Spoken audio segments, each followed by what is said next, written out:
행복한 사람들의 이야기가 있는 스토리 워십 행복 토크에 오신 여러분들을 환영합니다. 저는 해피메이커 김은균 목사입니다. 안녕하세요. 저는 12교구를 섬기고 있는 전재민 목사입니다. 목사님, 이번 주일이 태신자 작정 주일이잖아요. 네. 태신자 작정할 때 가장 중요한 것은 무엇일까요? 태신자 작정의 가장 중요한 것은 뭐니 해도 일단 펜을 들고 태신자의 이름을 적는 것이 아닐까 생각됩니다. 바로 그 이름을 쓰기 시작한 그 순간부터 하나님께서 일하기 시작하시지 않을까 싶습니다. 작정은 내가 하지만 하나님이 반드시 일하신다는 믿음이 필요한 거네요. 네, 맞습니다. 그렇기 때문에 오늘 이 자리에 그 믿음으로 불가능을 가능케 한 하나님의 기적을 경험한 그 기적의 주인공 우리 박인순 집사님을 모셨습니다. 우리 집사님 환영합니다. 환영합니다. 반갑습니다. 다윗 어린이 부와 12교구 목자로 섬기고 있는 박인순 집사입니다. 네, 우리 한 번 더 우리 박수로 환영할까요? 우리 집사님 오늘 나눠주실 이 이야기가 우리 모든 성도님들께 큰 위로와 또 소망이 되는 귀한 시간이 되면 참 좋겠습니다. 우리 특별히 우리 집사님 삶 가운데 하나님께서 어떻게 노크하셨는지 일하셨는지 참 궁금한데요. 우리 집사님의 특별했던 그 어린 시절의 신앙 이야기부터 한번 들어볼까요? 네, 저는 전북 장수의 그 8남매 중 막내로 태어났고요. 8남매 중. 네, 맞습니다. 부모님의 계획하에 태어난 거는 아니고요. 그 늦둥이로 태어났고 네네. 불신자 가정에서 예수님을 믿을 수 없는 상황에 5살 때쯤 되었을 때 언니를 따라서 산 넘고 물 건너 저희 동네에는 교회가 없었거든요. 그래서 옆 동네에 있는 교회를 가게 되었습니다. 교회 처음 가다 보니 이렇게 별다른 교육 없이 자랐는데 교회 가서 찬양하고 말씀 듣고 율동하는 게 너무 재밌고 너무 신기했습니다. 네. 근데 그 어린 5살 때부터 혼자 이 산 넘고 물 건너서 네. 교회를 어떻게 가셨어요? 그래서 그게 무서워서 네네.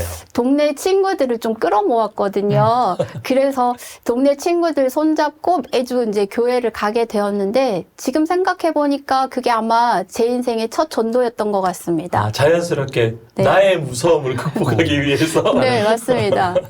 그래서 그때 어린 시절 그 동네 친구들과 가로등도 없는 그 성탄절날 깜깜한 밤에 성경 구절도 외우면서 찬송하면서 그렇게 산 넘어 물 건너서 교회 갔던 아름다운 추억들이 제 기억에 아직도 또렷합니다. 그렇군요.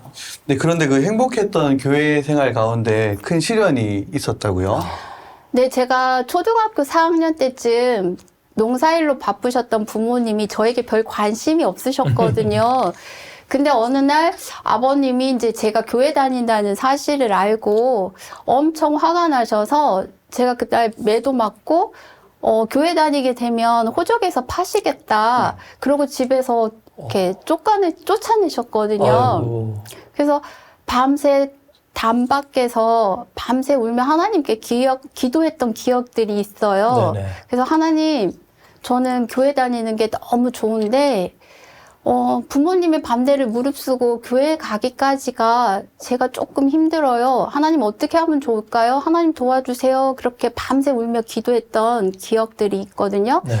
근데 그 다음 주일날 부모님이 너무 감사하게 제가 교회 가는 걸 잘 모르시더라고요. 그래서 집 담을 넘어서 그때부터 몰래 교회 가게 되었는데 그래서 지금까지 계속 신앙생활을 하게 되었던 계기가 되었습니다. 야, 이 어린 막내딸의 기도가 네. 우리 아버지의 이 고집을 네. 꺾는 네, 또 네. 귀한 또 은혜가 있었네요. 그리고 우리 집사님께서 이후로 대구로 이제 네, 네. 오셨다고 제가 이야기를 들었어요. 네. 근데 그 모든 또 시간들 가운데 우리 하나님께서 우리 집사님을 우리 어릴 때 지켜주셨던 그 하나님께서 계속적으로 눈동자 같이 지켜주셨다라고 들었습니다. 네. 대구에 먼저 결혼하고 직장 생활을 하고 있던 언니 오빠들 따라서 전학을 오게 되었는데요. 마침 이제 언니가 직장 가고 없는 밤에 혼자 있게 되었는데 그날 도둑이 들어온 거예요. 그래서 도둑이 이제 저의 입을 막고 그게 숨을 쉴 수 없을 만큼 참 답답하고 무서운 상황이었는데 제가 간절하게 기도가 나오더라고요. 부모님 생각도 나지 않고 예수님 도와주세요. 이걸 너무 간절하게 기도하다 보니까 네. 도둑이 해치지 않을 테니까 조용히 있으라 하고 그냥 가더라고요. 그러고 이제 이사를 가게 됐고, 중3 때 다시 혼자 있을 때, 도둑이 다시 들어온 거예요. 아유.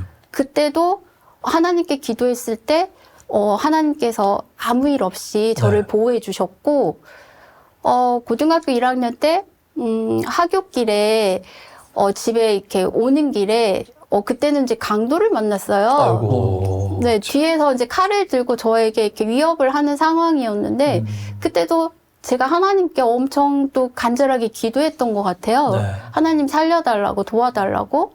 근데 그때 정말 머리털 하나 상하지 않게 하나님이 보호해 주셔서, 네, 지나가던 분의 도움을 받아 집까지 안전하게 귀가를 했고, 네. 이 상황을 이제 어머니에게 이제 말씀을 드렸거든요. 네. 엄마, 미안한데, 이런 상황에 있었는데, 엄마, 아버지 생각이 나지 않고, 하나님의 생각이 났고, 하나님께 기도했더니, 내가 이렇게 보호를 받았어? 라고 했더니, 엄마가, 한참 생각을 하시더니, 그래? 그럼 너는, 하나님을 계속 믿어야 되는 사람인가 보다. 그러면서 그때부터 이제 신앙의 자유함이 생겼습니다. 그때까지도 그런 고백을 하셨던 어머니도 아직까지는 교회를 다니지 않으신 상태셨죠? 네, 맞습니다. 아. 네. 그런데 우리 어린 딸의 그 또 삶의 또 간증을 통해서 네. 또 하나님께 탁 붙어 있는 그 은혜를 경험함을 통해서 어머니가 마음을 바꾸게 되셨네요. 그렇죠? 네, 네. 하나님께서 우리 집사님 이렇게 정말 딱 붙들고 계심을 정말 시간 경험했는데, 그러다가 결혼하시고 나서 좀 예상치 못한 인생의 좀 깊은 골짜기를 경험하셨다고 제가 들었습니다. 네, 이제 그때 언니네 오빠네 집으로 이렇게 떠돌이처럼 제가 생활을 하다 보니 고3 때 참 마음이 갈급한 상황이었어요. 네네. 그래서 그때 아마 한 달을 학교 갔다 오는 길에 교회에 들러서 기도를 했어요. 네. 하나님, 제가 이런 상황에 참 힘듭니다. 참 외롭습니다. 하나님, 저의 앞길도 보이지 않고 제가 어떻게 하면 좋을까요? 그러면서 기도했던 것 중에 하나가 믿음의 배우자를 만나서 믿음의 가정을 이루는 그 기도를 했던 기억이 나요.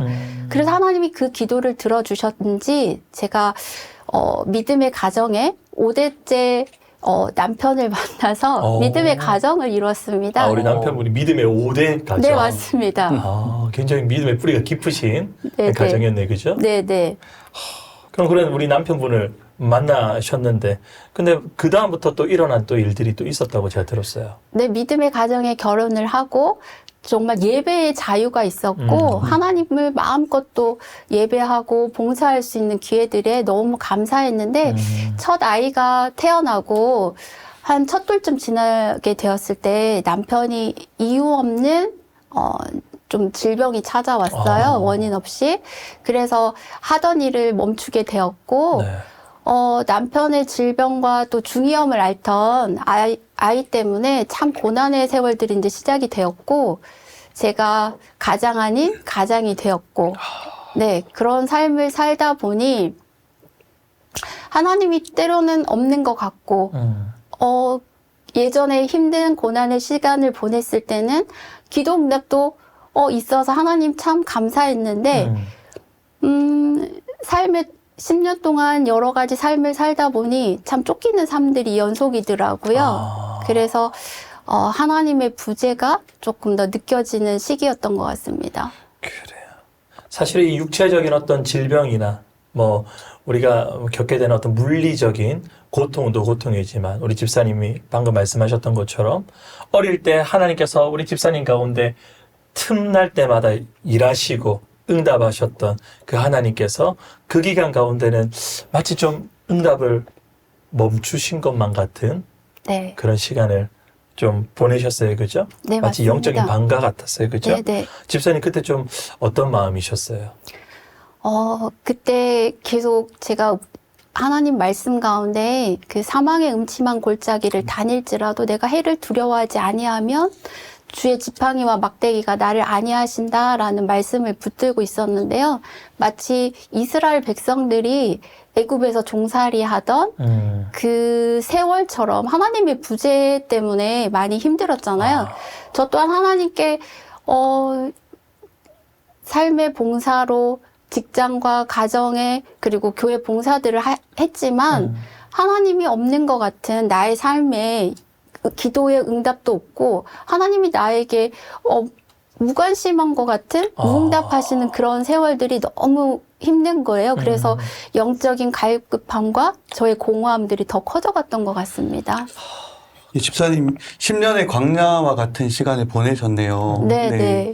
그 메마른 광야 끝에서 어떻게 뜨겁게 전도자의 삶을 회복하셨나요? 네, 저희가 2010년도 1월 저희 부부에게 새로운 도전이 시작되었는데요. 작은 교회를 섬기다 보니까 주일학교 교육이 되지 않는 거예요. 그래서 저희 아들 때문에 경산중앙교회로 옮기게 되었고 그때 아들 나이가 몇 살이었죠?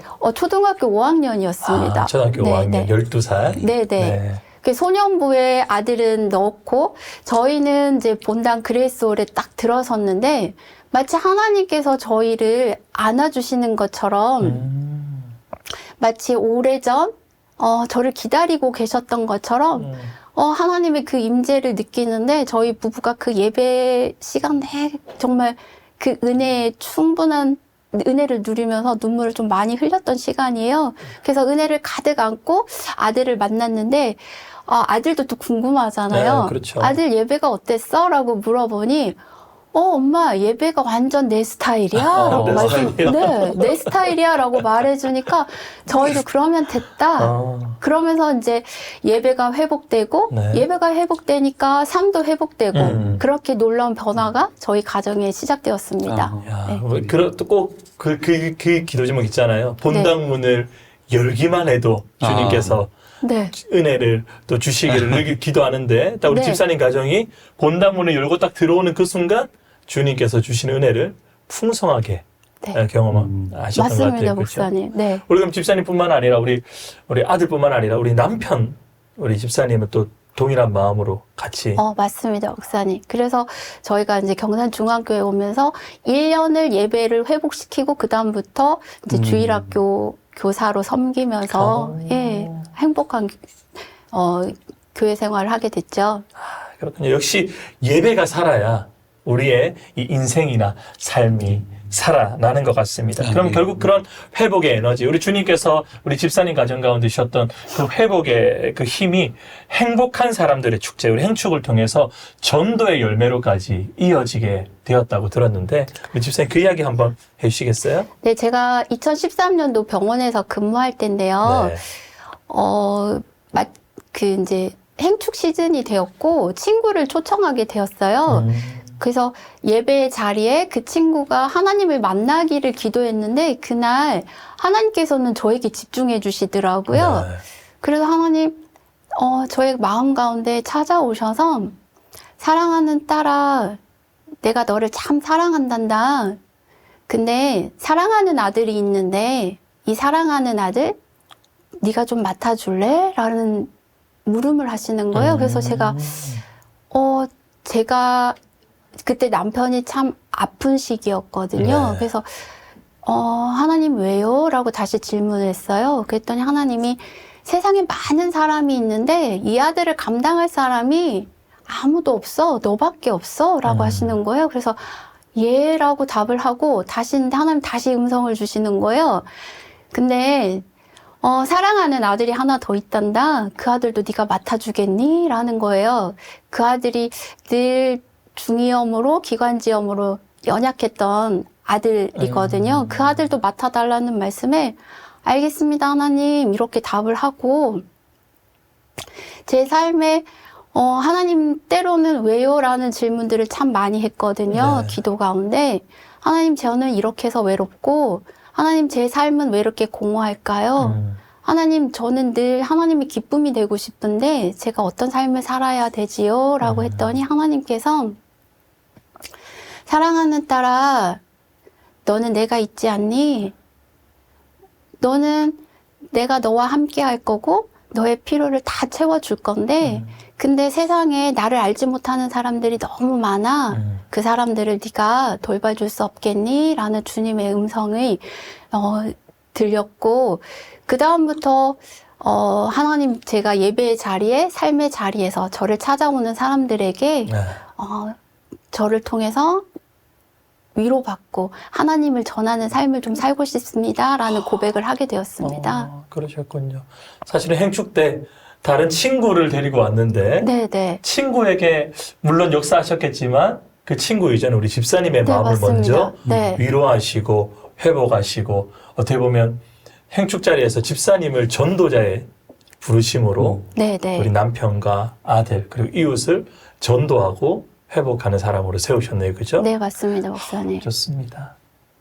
네, 전도자로 그 사명을 집사님 어떻게 감당하게 되셨는지가 궁금한데요. 네네.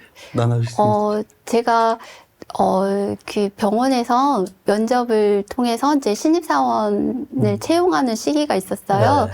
근데 지금의 기억에 남는 친구가 있는데 그 면접 시간에 늦게 도착해서 이미 채용은 끝났었거든요. 근데 그 친구를 좀 돌려보내기가 약간 마음에 이야기를 나누고 싶다는 마음이 드는 거예요. 그래서 그 친구와 이런저런 얘기를 하다 보니 이혼한 가정에 상처가 많은 21살 졸업을 앞둔 친구더라고요. 그래서 저희 교회 자연스럽게 경산중앙교회를 소개하게 됐고 내가 만난 하나님을 이야기하면서 우리 교회에 전도축제 행축이라는 게 있는데 한번 와볼래? 라고 초청을 했더니 그 친구가 흔쾌히 가겠다고. 그렇게 해서 지금까지 결혼하고 네 자녀까지 낳았는데 지금까지 신앙생활을 참 예쁘게 하고 있습니다. 그렇군요. 네. 근데 이제 최근에 둘째를 유산하는 아픔을 좀 겪었어요. 네. 그래서 그 친구에게 뭘 해줄까 하다가 저희 공동체 성경 읽기 있지 않습니까? 네네. 그거를 매일 아침 보내주고 그 친구하고 기도하고 그러면서 그 친구의 아픔이 좀 회복되고 또 위로받고 그런 시간들이 주어지고 있습니다. 네. 우리 집사님을 위로하셨던 그 하나님께서 이제는 다른 사람을 또 위로하는 또 전도자로서 우리 집사님이 계속 감당하게끔 그렇게 사람들을 붙여주시는데 또 우리 그런 또 이웃뿐만 아니라 또 특별한 우리 가족이죠. 우리 또 사랑하는 또 어머님을 또 행축에 초대하셨다고 이야기 들었어요. 네, 제가 시부모님과 결혼하고 같이 살다 보니까 그 부모님이 결혼했는 딸 집에 와보지를 못했어요. 근데 자연스럽게 또 이제 한 13년 살고 분가를 하게 됐는데 그때 어머님이 마침 이제 백내장 수술을 하게 되셨고 저희 집에 오셨는데 제가 한 달 정도 지극정성으로 병간호를 해드렸어요. 그러고 이제 시골 가셨다가 다시 이렇게 검진 받으러 오셨는데 제가 어머니를 모시고 엄마, 내가 소원이 하나 있는데 우리 교회 한번 나랑 예배 한번 드려주면 안 될까? 라고 했더니 엄마가 흔쾌히 그럼 가보자라고 하시더라고요. 그래서 2016년도 봄 행축에 네. 엄마를 초청했고 함께 예배 드리는 그 자리에 제가 깜짝 놀랐어요. 왜냐하면 말씀에도 어머니가 계속 집중해서 들으시고 목사님 마지막 그 영접으로 초대 시간이 있지 않습니까? 네, 결신하는 시간에. 네네. 어머님이 그 결신 시간에 벌떡 일어나셔서 두 손을 모으고 이렇게 기도를 하시는 거예요. 그래서 저는 계속 엄마 옆에서 하나님 만나주세요. 우리 엄마 만나주세요. 기도하고 있는 가운데 엄마가 일어나는 거 보고 네. 같이 일어나서 엄마 손잡고 이렇게 기도를 했었거든요. 그래서 엄마가 하나님을 이제 믿게 됐고 네네. 아이고 큰일 났네. 어떡하죠 목사님? 괜찮아요, 집사님. 네. 물 한 번. 또 어머니 생각을 하니까 우리 집사님이 또 울컥하는 마음, 또 어머니를 또 생각하는 마음 때문에 잠깐 또 마음이 또 그러신 것 같아요, 그죠? 네네. 네, 우리 또 이어서 또 어머니 이야기 해주실 수 있겠어요?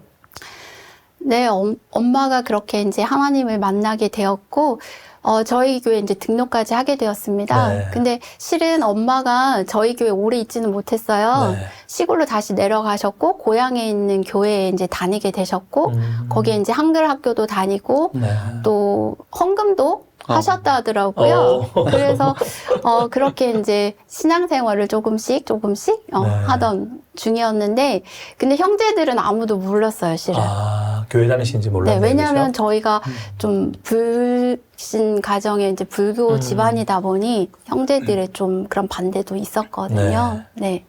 또 안 믿는 분들은 뭐 한 가정에 두 종교가 있어서는 안 된다. 네, 뭐 이런 맞습니다. 이야기, 네, 특별히 네. 불교 다니시는 분들이 그런 이야기들을 또 많이 또 네, 하시는데 네, 네. 또 아무래도 형제들은 또 불교 신앙을 갖고 있다 보니까 그런 부분이 있어서 조금 또 어려움이 있었을 수도 있겠네요. 그죠? 네, 네. 자, 그런데 우리 하나님께서요, 정말 이렇게 어머님을 또 만나게 하시고, 또 어머님 삶 가운데 역사하시고, 기적과 같은 일을 또 펼치셨는데, 그 어머님의 또 소천하시고, 또 장래 가운데도 하나님께서 또 특별한 또 은혜를 주셨다고 또 이야기 들었어요.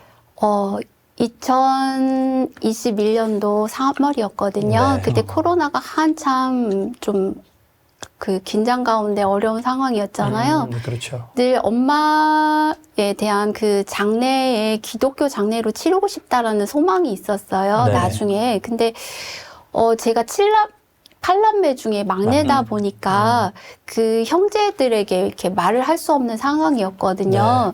근데 형제들이 어떻게 자연스럽게 그 장례 모든 절차를 저에게 맡기게 됐는 거예요. 그래서 제가 기독교 장례로 치르고 싶은데 그렇게 해도 되겠냐라고 물어보니까 너가 원하는 대로 하라라는 네. 그렇게 돼서 아마 그때 담임 목사님과 교육자분들 오셔서 네. 예배를 드려주셔서 하나님 정말 감사하게 예, 엄마 그 기독교 장례로 보내게 되고 엄마가 천국에 가신 그런 확신을 저에게 주셨던 것 같습니다. 야, 사실은 이 8남매 중에 막내면 네. 또 이런 말씀 죄송하지만 사실 형제들 가운데 이렇게 맞습니다. 뭔가 의견을 피력하기가 굉장히 조금 네. 굉장히 어려우신 또 네. 그런 위치인데도 불구하고 네, 네. 하나님께서 기적적으로 어머니 가운데 믿음도 허락하시고 또 믿음을 가지고 소천하게 하셨는데 또 우리 집사님 가운데 또 가정 가운데 정말 그런 확신과 또 은혜를 주시기 위해서 장래까지도 우리 또 집사님을 통해서 네, 또 기독교식으로 또 하게 또 일하게 하신 하나님의 역사가 참 놀라우신 것 같습니다. 그죠? 네, 맞습니다. 우리 집사님의 변화가 또 친구들뿐만 아니라 또 어머니를 전도하는 기적으로 이어지게 되었는데 이번 행축 때 우리 집사님 네. 품고 계신 또 태신자가 있으신지요? 네. 저에게 태신자가 너무나 많습니다. 왜냐면, 8남매 중에 제가 막내라고 했잖아요. 맞아요. 불신 가정이다 보니까 가족만 해도, 7남매의 배우자까지 또 조카들까지 하면, 20명이 넘어요, 목사님. 그러면 그 배우자들의 자녀까지 하면 30명이 넘는데, 그러니까요. 일단 가족들에 대한 그 구원을 위해서 계속 기도하고 있고 네. 가족들을 작정할 거고 그다음에 병원에서 만나는 그리고 어려움의 가운데 있는 그 직장 동료들 그리고 이웃 주민들 네 제가 생각나는 대로 좀 빼곡하게 적을 것 같습니다. 아, 그렇군요. 아까 8남매 중에 막내니까 네네 형제들만 해도 수십 명. 맞습니다. 그리고 또한 또 붙여주시는 또 많은 또 사람들이 우리 집사님 가운데 또 이 태신자로서 품는 또 간절함이 있으신 것 같은데 집사님의 그런 이런 이야기를 들으니까 저도 정말 주님께서 주시는 한 영혼을 또 품고 나아가야 되겠다라는 또 귀한 또 간절한 마음 생기는데 우리 이제 집사님께서 하나님 앞에서 전도자로서 좀 부름받으셨다고 고백하셨는데 정말 어떤 모습으로 정말 주님의 부르심에 합당하게 살아가고 싶은지 그런 소망함을 한번 좀 나눠주시면 좋겠습니다. 지금까지 저는 아까도 고백했듯이 하나님 저를 통해서 하나님 기쁨이 되고 싶어요. 하나님 제가 뭘 하면 기쁨이 될까요? 늘 그런 질문을 하는데요. 그래서 제가 만난 하나님, 제가 자랑할 수 있는 그 하나님들을 그냥 전했거든요. 네. 근데 작년에 사촌 언니를 둘을 만나게 됐는데 네. 사촌 언니들한테 복음을 전하면서 제가 고민이 좀 됐어요. 내가 바르게 예수님을 전했을까? 그 언니들에게 정말 예수님을 만날 수 있을까라는 네. 고민을 해서 작년 하반기부터 전도 폭발 훈련을 받고 있습니다. 그래서 정말 정확하게 네. 확실하게 복음을 전해야겠다. 네. 그래서 제가 병원에서 만나는 많은 사람들, 그리고 어린 생명들, 주일학교에서 만나는 그 어린 생명들에게 하나님을 마음껏 자랑하고 싶습니다. 평생토록 주님의 또 전도자로서 귀한 부르심 앞에 살아가고 싶다. 그런 결단하신 우리 집사님 모습이 정말 또 우리 하나님 보시기에 아름답게 보시리라 생각됩니다. 자, 그렇다면 우리 정말 많은 시간 흘렀는데 이제 행복 토크의 마지막 공식 질문입니다. 우리 집사님에게 행복이란 무엇일까요? 저에게 행복이란 그리스도 안에입니다. 저는 무명한 자입니다. 그러나 그리스도 안에 있을 때 유명한 자입니다. 아멘. 아멘. 그리스도 안에 있는 것이 우리 집사님에게 가장 큰 행복이다. 아멘. 네. 그리스도 안에서 우리 집사님이 무명한 자가 아니라 유명한 자로 정말 주님께서 귀하게 쓰임받는 전도자로 살아가는 것이 우리 집사님의 가장 큰 행복이라고 말씀해 주셨습니다. 사랑하는 여러분, 오늘 우리 집사님의 간증 어떠셨습니까?